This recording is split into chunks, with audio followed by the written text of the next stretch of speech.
So today I'm going to demonstrate the 1x1 rib.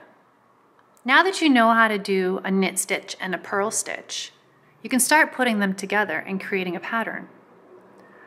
Rib patterns are typically 1x1s and 2x2s, and they consist of one knit stitch and one purl stitch repeated across the row, or they can be 2 knit stitches and 2 purl stitches.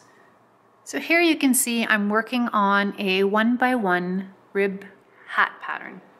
The knit stitches stick out farther than the purl stitches.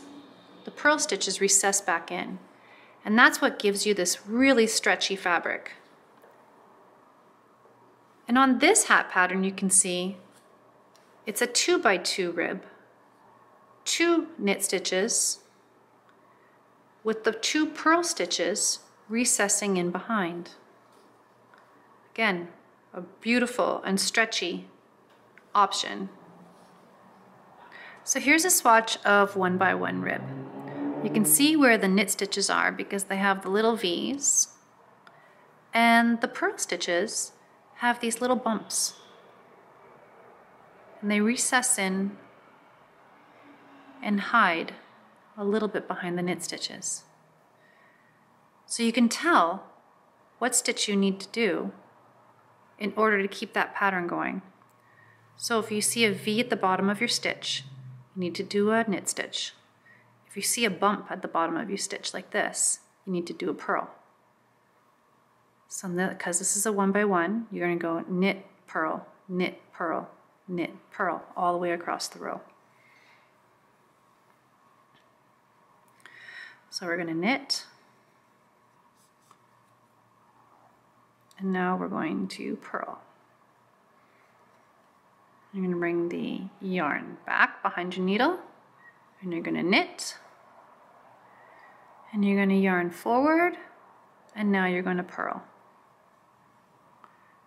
Yarn back, knit, yarn forward, purl.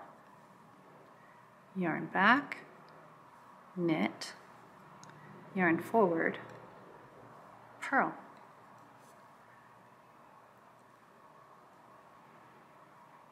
Yarn back and knit, yarn forward, and purl. Knit,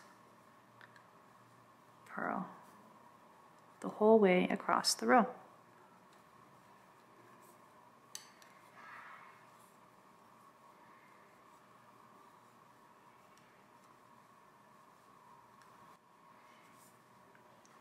And then when you flip your work around, the same pattern shows up. The first stitch you'll do here is a knit stitch because of the V, and the next stitch will be a purl. And that's a 1x1 rib.